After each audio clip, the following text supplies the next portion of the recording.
So, ayun guys. Ito na nga yung pang-marinate ko. Yung ingredients niya is kompleto na. Part 2 na tayo dahil wala ng oras, no? Sobrang haba. So, ayan. Kompleto na yan. Siyempre guys, butasan natin ang chicken para ma-absorb ang ating ingredients. Butas-butasan talaga yan.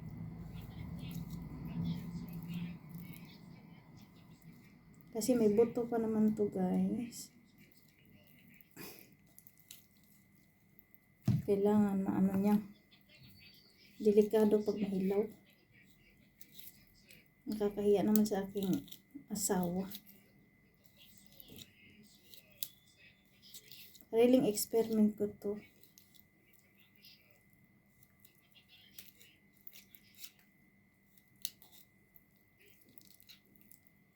Ayan.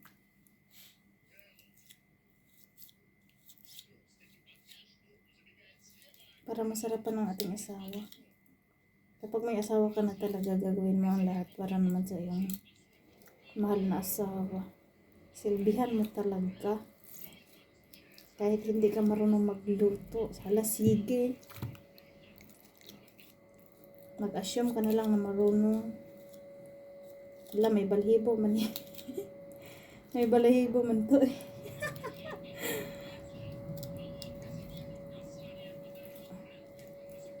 Ganyan ako. Para ma-absorb. Pasensya na, may balahibo. Sorry naman. Ayan.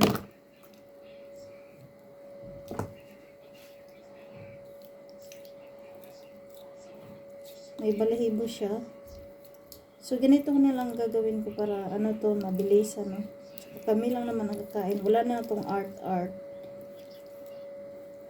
Buslot na ng manok. Basta, ang importante guys, maluto ng maayos. Kasi ang meat, kailangan natin lutuin ng mahiki. Huwag yung hilaw-hilaw kasi may ano to. May natural bacteria talaga yung karne. Kailangan lutuin mo ng bongga kasi para mamatay ang bacteria. Ako naman hindi mahilig kumain ng karne, yung asawa ko lang. Siyempre pag may asawa ka nga, gagawin mo lahat para sa iyong asawa. So ayan.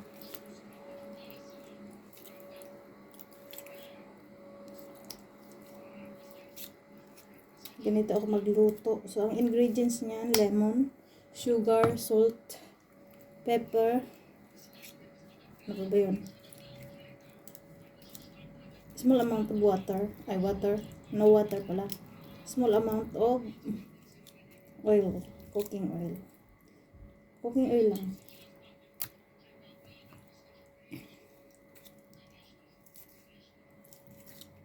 Yan ang aking ingredients. Tandaan nyo yan. Tapos i-try ninyo. Masarap. Sabi ng asawa ko kaya inulit ko siya. Siyempre pag sinabi ng asawa mo masarap, approve, good, positive na yun, okay na yun, okay na kayo. Diba? Siyempre lalo na sa may buto, kailangan butasan nyo yan. O itapon muna natin ang tubig.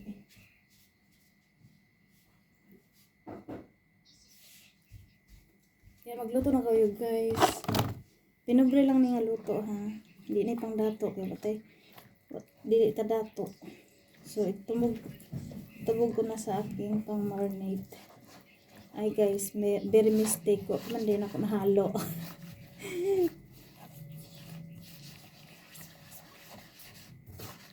Ako man din nahalo. Ang sama na eh. Okay na guys, nahalo ko na. Sorry naman. Ayan na. Ganito na ang aking marinade. So, malasa na yan. So, ang naging liquid dyan is lemon lang. Lemon lang yun. Wala akong nilagay na kahit ano na liquid. Okay? Pour lang yan lemon. O, Kaya nagka-tubig-tubig yan. Nagka-tubig-tubig.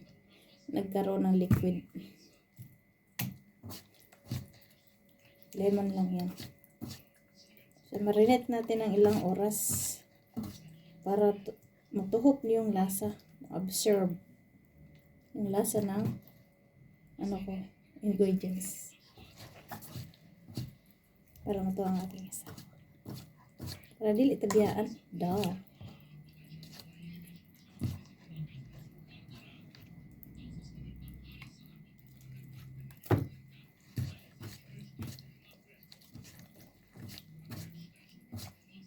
Na siya guys. Kahumot. Bango. Hindi pa yung naluto. Ang bango na. Paano na kaya maluto na? Paano na kaya? Siguro napakalasa na nito pag maluto na. So parang mas gusto ko nga siyang lutuin na lang sa kawali. What do you think guys? Mas masarap ata yung lechon kawali. Tama ba yung sinabi ko? Yung ilechon lang. Baka barbecue yun. Barbecue sa kawali.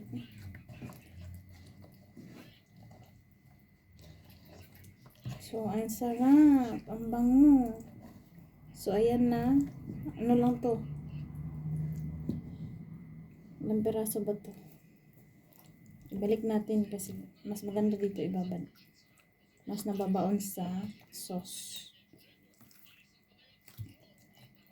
So, parang ilan ba to? 2, 4, 6, 8. Ay, sakto. 10 lang ito. 10 hita. Yan, saktong-sakto. Punong-puno. Ayan. So, nilipat ko kasi dito, nabababad siya ng gusto. Ayun lang.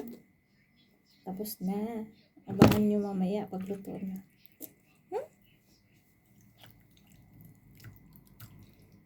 Diba? Super ang bango. Sobrang bango. Masarap. Masarap na. Hindi ko lang alam kung sakto na yung alat. Pero okay na yan. Tingin ko lang naman. Medyo okay naman yung kulay. Perfect. Yan lang. Bye-bye. Thank you.